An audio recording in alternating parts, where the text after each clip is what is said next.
CFP 세계에 오신 걸 환영합니다. AFPK 하시느라고 고생 많으셨을 텐데 CFP 책 받아보시고 조금 당황하셨을 수도 있어요. 두껍죠. 예, 책이 전체적으로 두껍고 책이 두꺼우니까 내용이 많을 수밖에 없죠. 그 다음에 재무계산기라는 것도 새로 다뤄야 되고 AFPK 쪽에서 공부하셨던 거하고는 많이 다르지 않을까? 라고 생각하시는데, 그래서 고민들 많이 하시는데, 그런 고민을 하실 필요 없어요. A 과정에서 배운 거나 C 과정에서 배운 거나 큰 차이는 없어요. 큰 차이는 없는데, 대신에 이론적으로 조금 더 깊이 들어간 거이고, 양이 좀 많다라는 거, 그런 부분들이지, 공부하시는 요령은, 열심히 하시면 된다. 그거는 뭐 변함이 없고. 저하고는 CFP에서, 재무설계 원론, 네, 해당하는 부분, 그 다음에 이제 여기는 윤리까지 같이 포함이 되죠. 그리고 은퇴설계와 상속설계, 이 세 가지 과목을 이제 저랑 같이 진행을 하실 건데, 전체적으로 A 과정에서 배우셨던 내용에서 조금 더 살짝 깊이 들어간 거다. 그리고 A 과정 쪽에서 했었던 거하고 큰 흐름에선 별 차이는 없다라고 보시면 되고요. 그 다음에 이제 재무계산기를 다뤄서 해야 되는 부분들이 이제 좀 열심히 공부를 하셔야 된다. 그래서 아마 여러분들 재무계산기는 화폐한 시간가치 관련해서 22강인가 22강인가 해서 듣는 걸로 돼 있죠. 그렇죠? 그래서 저랑 같이 계산기를 다룰 때는 거기 이미 들으신 걸 전제로 깔고서 이야기를 할 거기 때문에 TVM과 관련되는 부분들은 거기서 아주 상세하게 봐주셔야 돼요. 특히 재무계산기는 사례 시험에서는 거의 재무계산기만 갖고 다루잖아요. 그러니까 시험이 이틀간 보시는 건 아시죠?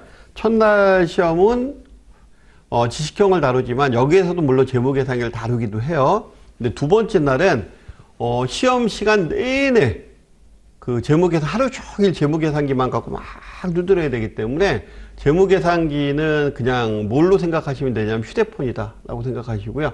우리 휴대폰은 온갖 걸 다 하잖아요. 그렇죠? 예, 재무계산기도 재무계산기 갖고 온갖 걸 다 눌러야 된다라고 생각하시고 공부해 주셨으면 좋겠어요. 자, 그러면 이번 시간에는 재무설계 원론 목차서부터 한번 보죠. 1페이지. 어떤 것들이 있는지.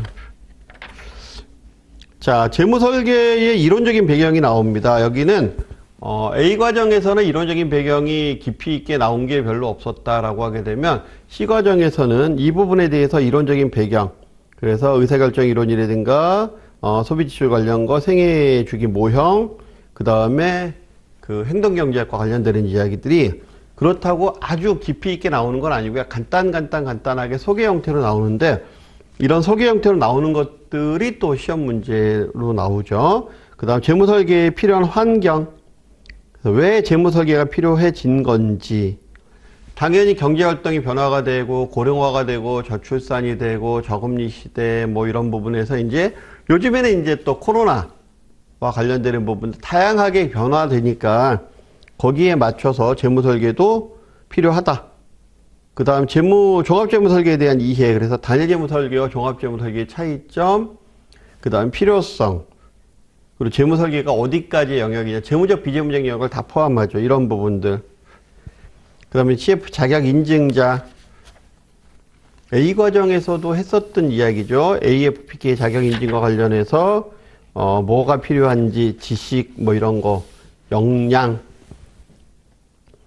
기술 뭐 이런 거죠. 그 다음에 재무설계 프로세서, 6단계 프로세서가 나오는데 여기에 6단계 프로세서는 A 과정에서 가볍게 살펴봤었던 그 내용들을 조금 더 깊이 있게 들어간 거고요. 큰 차이는 없어요. 다만 이제 내용이 좀 더 보태졌다. 그 다음에 제 3장 쪽이 어떻게 보면 좀 낯서실 수 있는데 재무상태 분석 및 적용 쪽에서 보시게 되면 여기서 이제 수치를 가지고서 또 이야기를 하고 안쪽에서 나와 있는 이야기들을 이제 계산기를 눌러가면서 조금은 더 심도 있게 배우기는 합니다. 근데 그런 데이터 누르는 거 빼놓고는 나머지 뭐 비상예비자금이나 뭐 이런 거 부채 비율 구하는 건 똑같아요. 그래서 큰 걱정 안 하셔도 된다. 그 다음에 제4장의 화폐화 시간가치. 화폐화 시간 가치 쪽에서는 1, 2, 3, 4가 나오는데 1, 2, 3과 관련되는 부분들, 4와 관련되는 부분들 전부 어디서 배워요? 예, 화폐화 시간 가치라고 하는 재무 계산기 다루는 22강에서 배우기 때문에 저하고는 이 안에서 꼭 필요하다라고 생각되는 거 몇 가지만 좀 살펴볼 겁니다. 그러니까 이 4장 전체적으로는 앞쪽에서 우리가 TVM을 학습하실 때 철저하게 하셔야 되고요. 여기서는 여러분들 스스로 이제 복습하는 시간을 좀 가지셔야 되고, TVM이 왜 중요하냐라고 하게 되면 안 다루는 과목이 없거든요. 이쪽에서 화폐 시간 같이 다루죠. 그 다음에 은퇴에서 다루죠. 보험에서 다루죠. 투자에서 다루죠. 상속 같은 경우에는 그냥 계산기니까, 단순 계산하는 부분이니까 상속은 아니고 부동산에서 다루잖아요. 그렇죠? 예, 부동산 가치평가나 이런 부분, 수익성 평가할 때도 다루죠.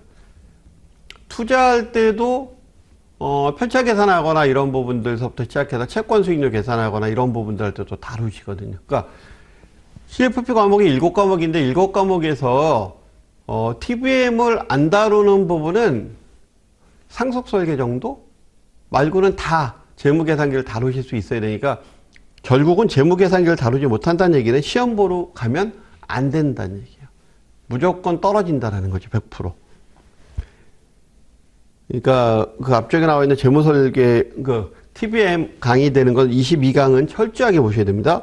그 다음에 재무설계 사례 실무 사례 있고, 커뮤니케이션과 관련되는 이야기 있고, 이렇게 구성이 돼 있고요.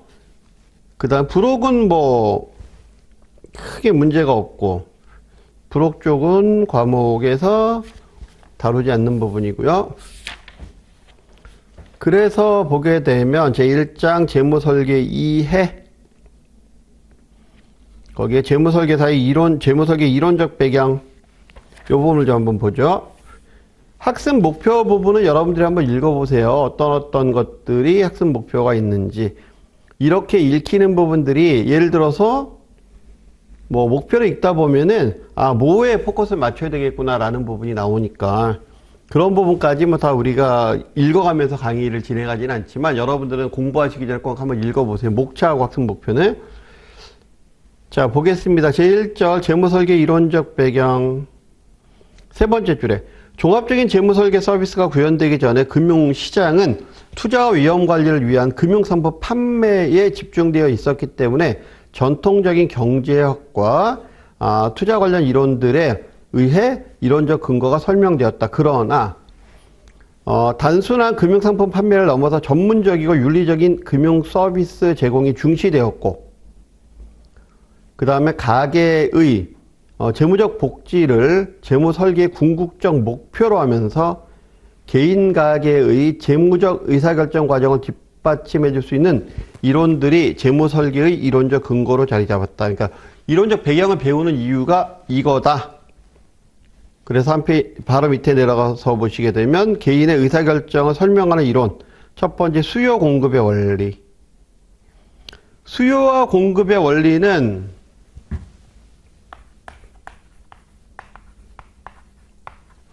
간단하게 보면 가격과 양으로 보면 수요 곡선은 가격이 올라가면 수요는 적어지고, 가격이 내려가면 수요는 많아지는 우하향하는 그래프를 갖고 가는 게 수요 곡선이고요. 그 다음에 공급 곡선. 이게 수요 곡선, 공급 곡선. 가격이 올라가면 공급량은 늘어나고, 가격이 떨어지면 공급량은 줄어드는 거. 그럼 여기서 균형 가격이 형성이 되죠? 예. 그래서 이게 이제 균형 가격.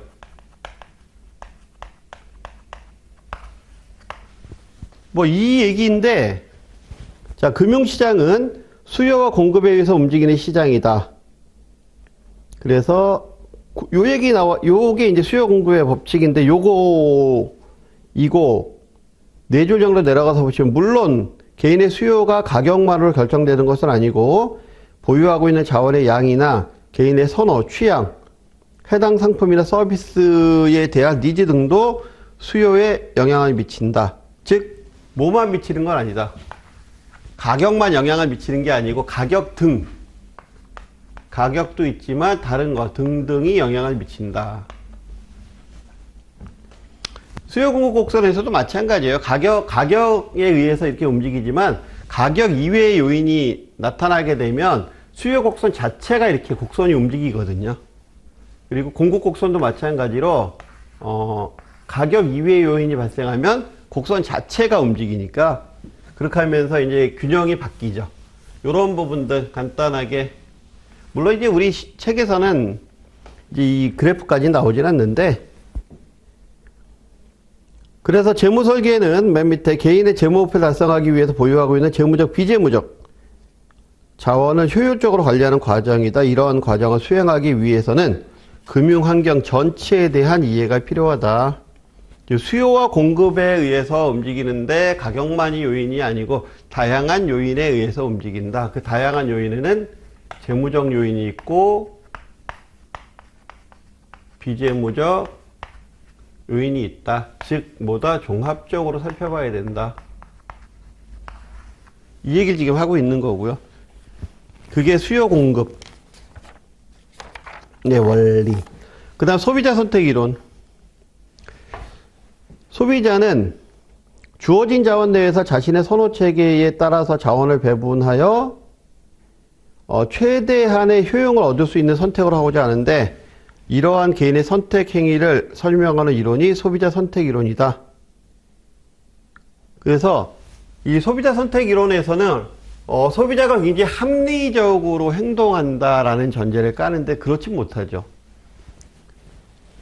그래서 여기 보면 이 이론에서 개인은 모든 상품에 대해서 자신이 더 좋아하고 덜 좋아하는 상품은 일관성 있게 비교할 수 있고, 즉 선호의 완비성과 이행성을 갖추고, 그러한 판단이 갑자기 변하지 않으면 선호의 연속성이 있으며, 그리고 이러한 선호 체계는 개인이 사용할 수 있는 한정된 자원, 즉 자원이 희소하기 때문에 예산 제약 내에서 가장 큰 만족을 얻을 수 있는 효용 극대화 상품을 선택하도록 한다. 그러니까 최적의 선택을 할 거다라고 이렇게 이제 소비자 선택 이론에서 그렇게 얘기를 합니다.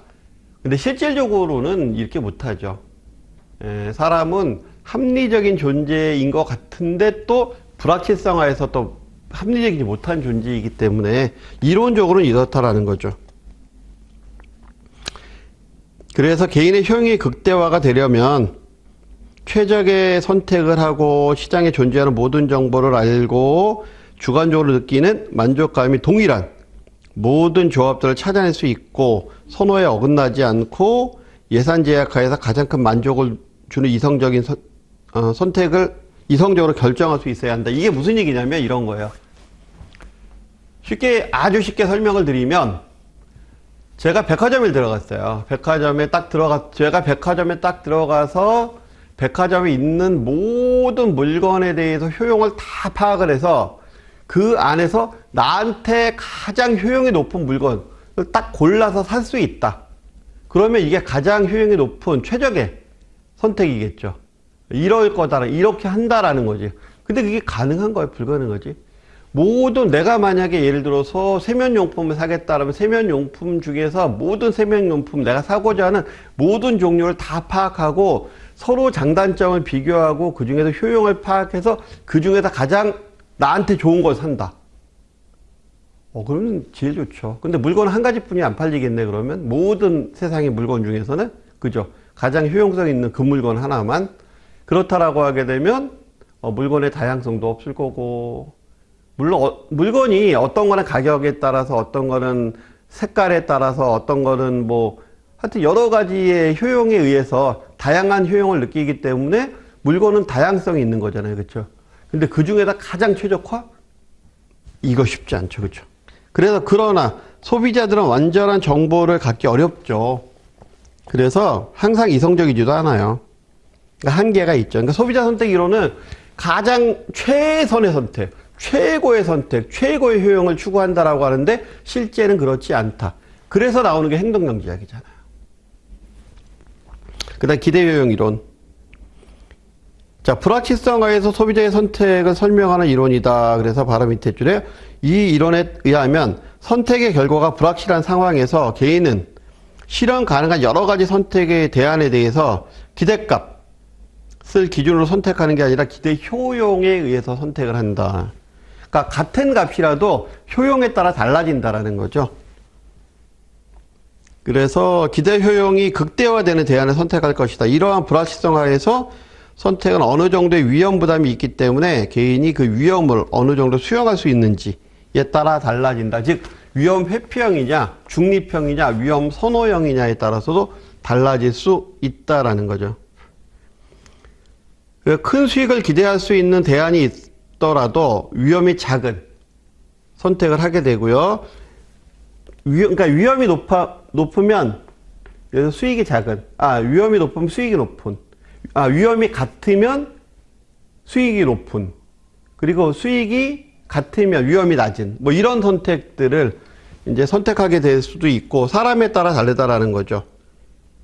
그래서 위험 선호 성향을 지닌 개인은 같은 기대값을 제공하더라도 또 위험성이 큰, 한번 질러보겠다라는 거지. 왜냐면 불확실한 거니까, 이게 정해진 건 아니니까. 그래서 기대값보다는 효용을 더 추구한다. 쉽게 얘기하면 이런 거죠.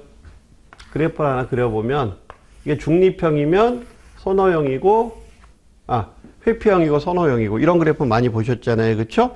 예, 그래서 이렇게 달라진다. 이게 위험 회피형, 위험 선호형, 중립형 이런 그래프 많이 봤잖아요. 그렇죠? 이렇게 한다라는 거죠. 사람에 따라 기대값과 효용에 따라서 다르게 선택할 수 있다. 근데 이제 이렇게 그래프 그려가면서 그 다음에 기대값 기대효용 계산하고 이런 부분은 제가 이제 경제학 강의할 때 이제 주로 하는 건데 여기서는 그것까지 요구하진 않으니까 단순히 요거 가지고서 설명하려면 또 이것만 갖고 1시간 가야 되거든요. 그래서 간단하게 위험 수용 성향에 따라서 다르다. 기대값보다는 기대 효용을 더 추구한다. 그 정도. 그래서 세 번째 줄에 기대의 위험 수용 성향을 고려한 설계안을 제안하거나 보험을 통해서 위험 관리를 결정하거나 또는 종신이나 주택연금에 대한 효용 가치를 분석, 가입 여부 결정하거나 하는 등 불확실성을 내포하고 있는 재무적 의사결정을 설명하는 데 적용할 수 있다. 그 다음에 특성이론. 특성이론은 물건을 고를 때 어떻게 고르느냐, 물건을 선택할 때 그 물건이 갖고 있는 속성을 가지고 고른다라는 거죠. 쉽게 얘기하면 명품. 자, 명품 같은 경우에 보면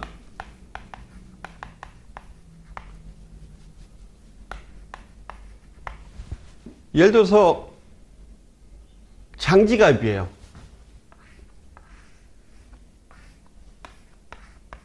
장지갑이야. 가죽이야. 근데 어린 소가죽이래.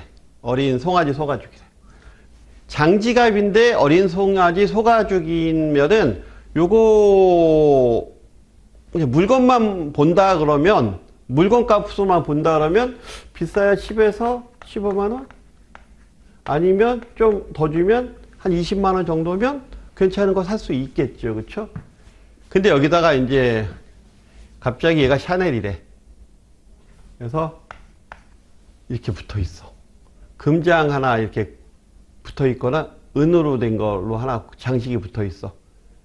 사실 기능으로 따지면은 얘가 뭐 차이가 없죠. 기능으로 따지면. 근데 이제 이게 가격이 얼마가 돼? 이제 곱하기 10 이렇게 되는 거죠. 이제 요거 클래식 장지갑 같은 경우가 180만 원 정도 뭐 이렇게 가니까. 이게 근데 샤넬 마크가 아니고 에르메스 마크가 붙었어. 그러면 이제 얘기가 달라지죠. 곱하기 한 50에서 곱하기 한 60 정도 되죠. 그래서 얘가 이제 곱하기 5에서 6 그쵸 65만 원 10배 정도. 이게 10배 정도 차이가 나니까 그렇죠. 60배 정도 차이가 나겠구나. 6, 700만 원 정도 하니까. 한 800 정도 하니까. 예, 그 정도. 장지갑판에 한 800 정도 해요. 7, 800 정도. 뭐. 그러니까. 그러면 그 사람은 이 물건을 기능 갖고 본 게 아니잖아요. 그렇죠. 기능 갖고 본 게 아니고 뭘 갖고 본 거예요? 속성. 이 물건이 가지고 있는 속성. 명품이잖아요. 그죠? 예, 그런 부분. 그래서 특성이론은 소비자들이 구매와 관련한 의사결정을 할 때 제품의 속성이나 특성에 의해서 결정한다. 소비자의 선택은 단순히 그 선택에 대한 가격 등 경제적인 요인만이 아니고 그 선택이 가지고 있는 속성이나 특성 때문이다. 그러니까 바로 밑에 속성이나 특성 때문에 만족을 얻는다. 예. 그래서 바로 밑에 보면 그런 부분 나와요. 유료로 이루어지는 재무 설계를 선택한 개인들. 그 유료로 재무 설계가 이루어진다라고 하게 되면 통상적으로 재무 설계는 과거까지는 유료는 아니었었거든요. 은행이나 아니면 금융기관 가면은 재무 설계는 그냥 서비스로 해주면서 상품을 판매하기 위해서 그런 개념이었다. 근데 실질적으로 유료로 서비스를 받게 되면서 그 안에 훨씬 더 알찬 서비스를 받게 되고 그러다 보니까 어떻게 된다? 예, 이걸 선택하게 된다. 이런 부분들로 이제 설명을 해나가고 있어요. 그 다음에 계획된 행동 이론. 합리적 행동 이론의 행동에 대한 지각된 통제감이라는, 그러니까 지각된 자기 통제감이라고도 얘기를 하고요. 지각된 통제감이라고는 변수를 추가한, 그래서 아젠이 제시한 이론이다. 합리적 행동 이론에서 사람들의 행동은 스스로 행동에 대한 태도가 긍정적이고 자신의 주변 사람부터 좋은 평가, 좋은 평가를 주관적 규범이라고 생각하시면 돼요. 받는 것으로 판단될 때 나타난다고 본다.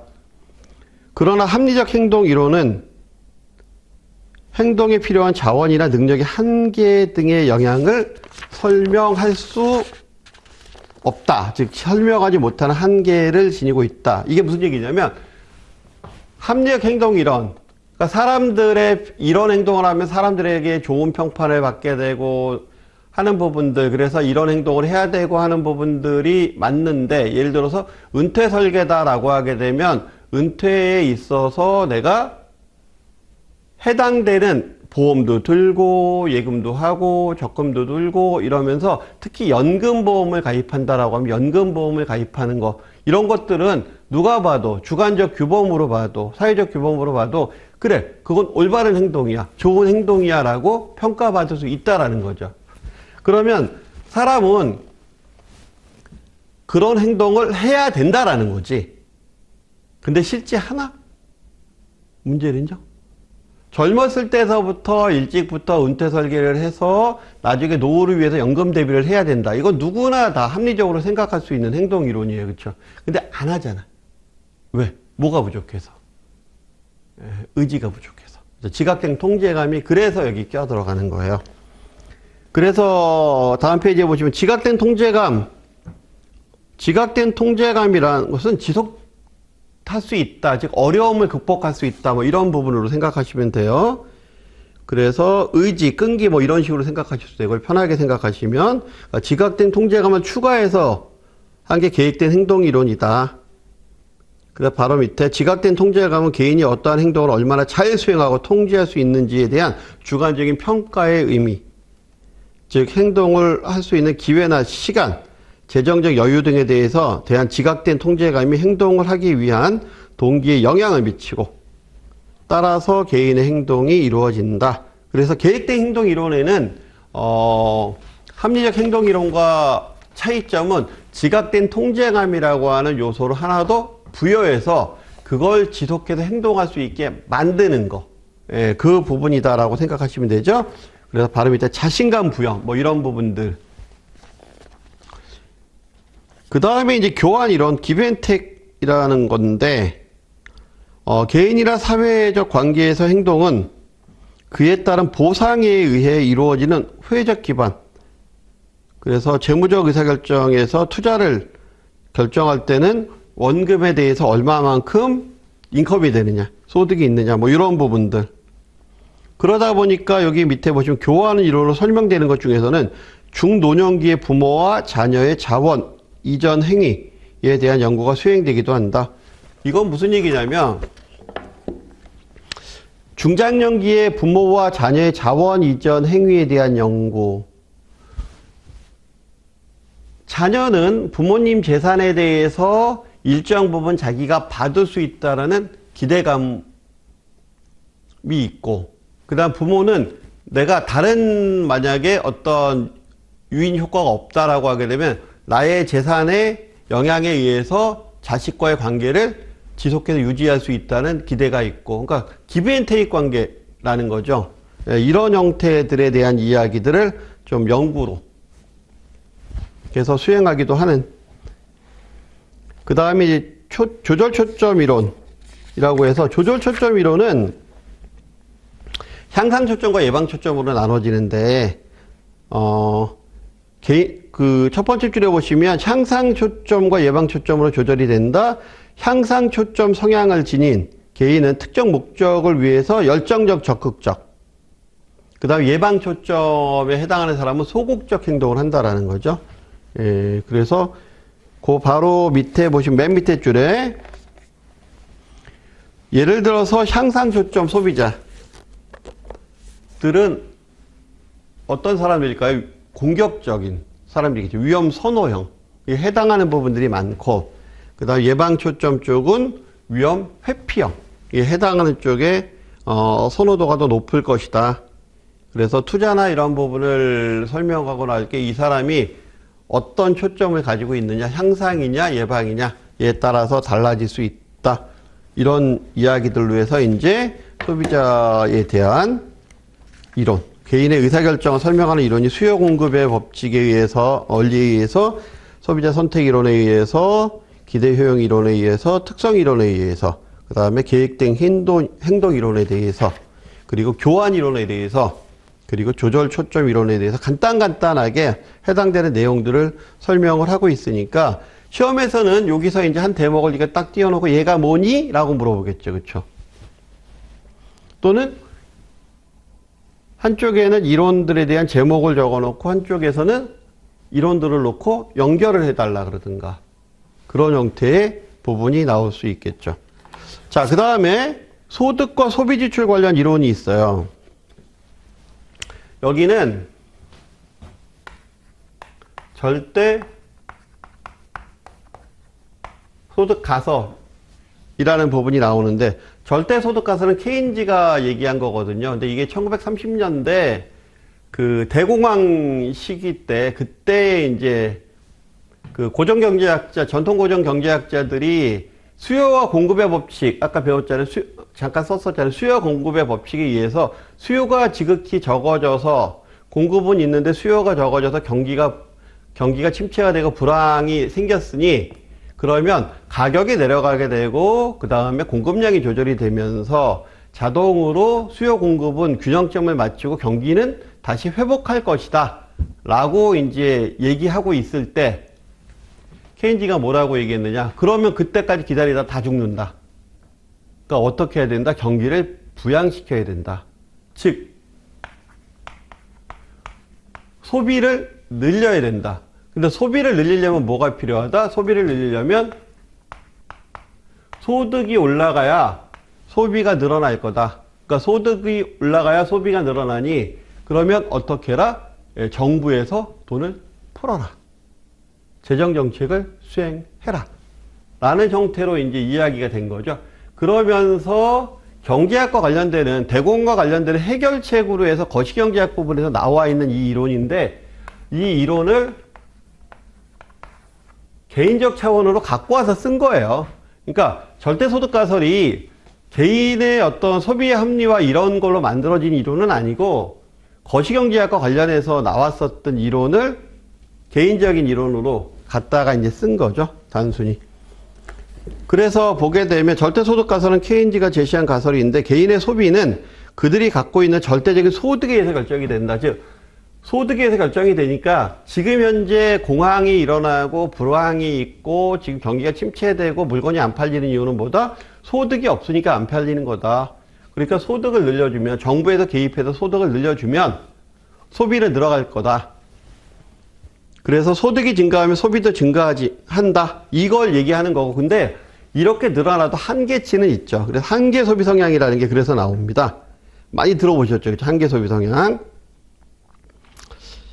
그래서 소득이 증가하면 소비도 증가하지만 소득의 증가분이 모두 소비에 이어지지는 않고 일부만 소비하게 된다. 그래서 한계 소비 성향이라고 얘기한다. 그래서 바로 밑에 0보다는 크지만 1보다는 작은 소득에 대한 소득 비율, 그게 평균 소비 성향은 한계 소비 성향보다 항상 크다. 이렇게까지 기억을 하시면 될 것 같고, 그 다음에 상대소득 가설. 상대소득 가설은 쉽게 얘기하면 주변의 영향을 받는다라고 생각하시면 돼요.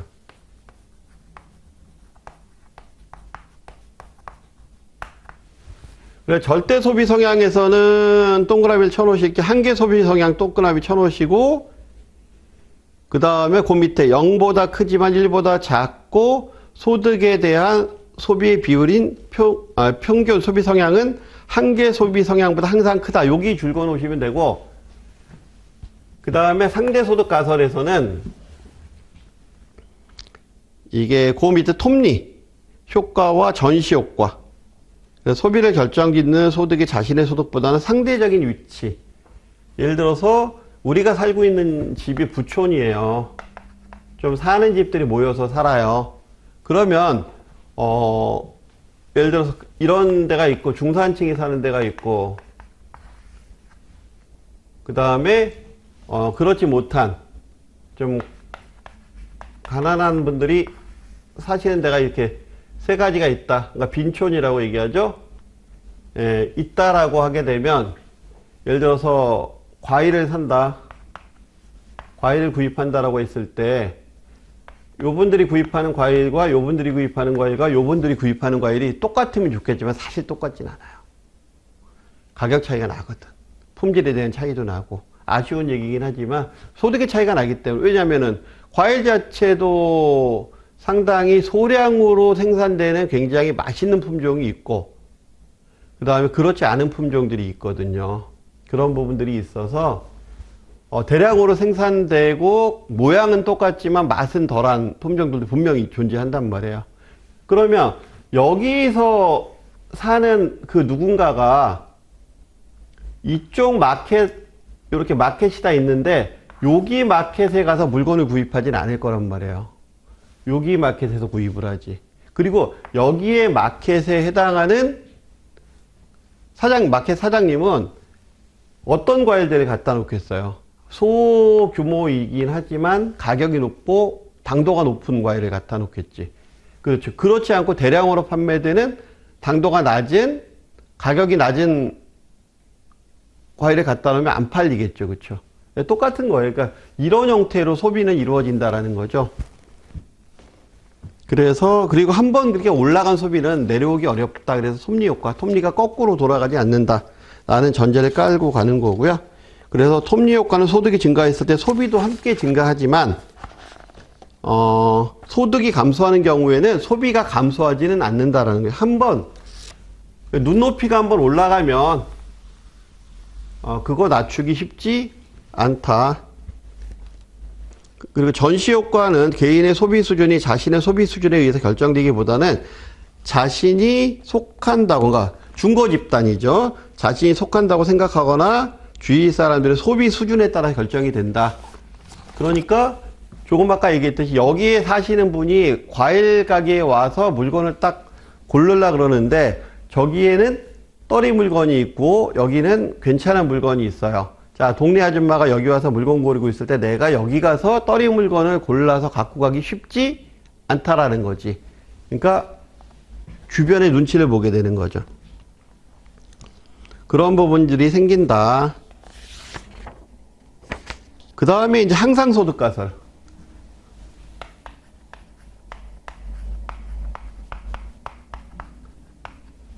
그러니까 상대소득 가설은 톱니 효과하고 전시 효과를 체크하시면 되고요. 항상소득가설은 실질적으로 항상소득가설은 어떻게 나온 거냐 이렇게 나온 얘기예요. 케인즈가 절대소득가설을 이야기하면서 소득을 올리면 소비는 올라갈 것이다. 그렇게 해서 불황을 극복하자. 물론 이제 한계 소비 성향에 의해서 일보다 작은 소비가 늘어나겠지만 이 얘기를 하니까 아니야. 소득이 늘어난다 그래서 소비가 늘어나지 않을 수 있어. 왜냐하면 소득은 두 가지로 나눠져. 우리가 항상 발생하는 소득이 있고 그리고 순간적으로 임시적으로 발생하는 소득이 있거든. 근데 사람들은 평생에 걸친 소득과 소비를 균형을 맞추려고 그러기 때문에 그래서 항상 소득일 경우에 소비가 늘어나지만 임시소득은 그러지 않을 수 있어. 그러니까 정부에서 경기부양을 펴서 올리는 건 이거는 임시소득일 거잖아. 이게 항상소득은 아니기 때문에 당신이 생각하는 것보다 소비가 그렇게 활성화되지 않을 수 있거든? 이라고 얘기한 게 항상소득가설이에요. 이것도 마찬가지로 경제학을 분석할 때 나왔었던 이론인데 그건 이제 개인적인 차원으로 이제 갖고 와서 이제 접목을 시킨 거죠. 자, 항상소득가설은 현재 소비가 현재 소득은 물론 장기적으로 기대하는 소득 등 일생에 걸쳐 획득할 수 있다라고 하는 평균 소득. 근데 그 평균 소득이 항상소득이죠. 에 의해서 결정된다는 것으로 프리드먼 이 제시한 가설이다. 그래서 항상소득과 실제소득 간의 차이, 항상소득과 임시소득 이렇게 구분한다라는 거죠. 그래서 소득이 항상소득과 임시소득이 있으면 소비도 이 소비와 임시소비가 있다라는 거죠. 항상소득 가설에서는 임시소비와 임시소득 그건 서로 독립적이라고 가정해서 실제로 소비에 미치는 영향은 이거다. 얘와 얘는 서로 독립적이다. 얘는 같이 움직일 수 있지만 얘와 얘는 서로 독립적이다. 그래서 거기 밑에 쭉 이제 설명이 나와 있는 부분이 복권이 갑자기 당첨이 됐다. 라고 하게 되면 소비가 증가하는 것보다 이제 저축이 증가할 수 있는 확률이 높다. 뭐 이런 부분은 이제 이론이 설명이 돼 있어요. 그러나 임시소득이 평생 소득에 영향을 줄 정도가 된다면 그건 달라질 수 있다. 예컨대 항상소득은 항상적으로 발생하는 소득과 임시적으로 발생하는 소득 등 소득 원천에 따라서 소비 성향이 달라질 수 있다. 즉 항상소득 가설은 요거에 따라 달라질 수는 있는데 대전제는 큰 영향을 미치지 않는 한, 일생에 걸쳐 영향을 미치지 않는 한 임시소득은 임시소비와 독립적인 관계에 있고 항상소득이 기본적으로 소비생활에 사용되는 항상 소비가 된다. 실제 소비가 된다. 이런 얘기고요. 그 다음에가 이제 생애주기 가설. 근데 여기서도 대전제는 뭐냐면 소비는 줄어들기 어렵다라는 건 다 대전제로 깔고 가요.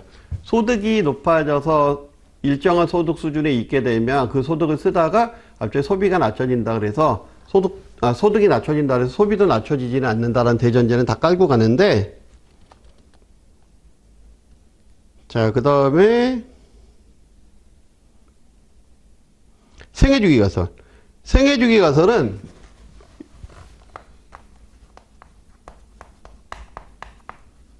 참 이론 많죠, 그렇죠? 이것도 마찬가지로 이름하고 그 다음에 그러니까 제목하고 안에 있는 내용하고만 구분 좀 하실 수 있고 하면 돼요. 그 다음에 그 케인즈나 이런 모딜글리안이나 이렇게 사람 이름하고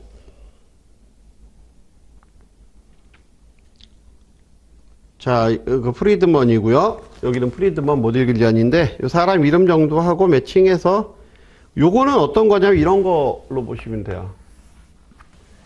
간단하게 그래프 하나 그려보면 이게 평균소득 정도 뭐 아니면 시간 타임 그래프라고 보면 이렇게 된다라는 거죠.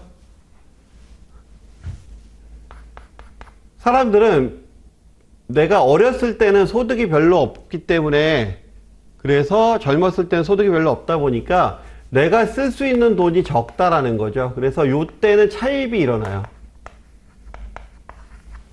차입으로 쓰고, 그 다음에 소득이 많아지게 되면, 소비보다 소득이 많아지게 되면 이때는 저축을 하죠.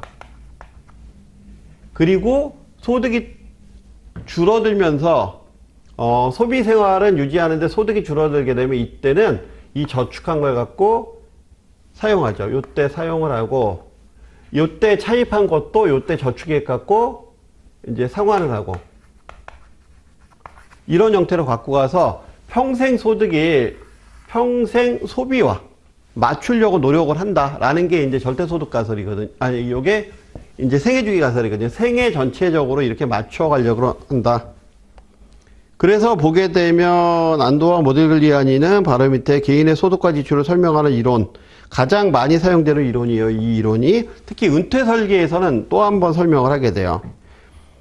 항상소득 가설에서와 마찬가지로 생애 전체에 걸친 평균적인 소득을 기준으로 재무적인 의사결정을 한다. 여기서도 요게 평균소득이라고 얘기했잖아요. 그렇죠? 생애주기 가설에 의하면 생애주기에 따라 소득의 수준의 차이가 있기 때문에 일정하게 소비 수준을 유지하려고 한다. 그래서 소득이 적은 때는 대출을 이용해서 이루어지고, 그 다음에 소비에 의해서 소득이 요때는 소비에 비해 소득이 더 많을 때, 돈을 많이 벌 때, 이때 저축을 해서 이걸 상환을 하고, 그 다음에 나중에 은퇴 이후에는 저축한 돈 갖고 사용하는, 이렇게 한다. 따라서 생애주기 가설에서는 장기적으로 볼 때 한계 소비 성향과 평균 소비 성향이 같아진다 라고 보면 이는 항상소득 가설에서도 동일하다. 그래서 항상소득 가설이나 또는 생애주기 가설에서는 한계 소비 성향과 평균 소비 성향이 같아진다라고 본다. 이렇게 돼 있는 거고요. 자, 여기까지 보시고, 그 다음에 15페이지의 생애주기 모형, 요쪽서부터는 다음 차시에 진행을 하도록 하죠. 그러니까 1차시에 나와 있는 부분, 요번 차시에 나와 있는 부분들은 이렇게 공부하시면 돼요. 왜냐하면 여기에 요 단어가 중요합니다, 요 단어가 중요합니다 라고 제가 말씀 못 드리고 쭉쭉 읽으면서 요거에 대한 핵심되는 단어 몇 가지는 체크해 드렸죠. 근데 여기서는 제목하고 그 다음에 그 이론적인 내용이 좀 매칭이 되게, 예, 그렇게 좀 학습을 하셨으면 좋겠습니다. 자, 여기서 마치고요. 15페이지 다음 수업도 계속해서 하겠습니다. 수고하셨습니다.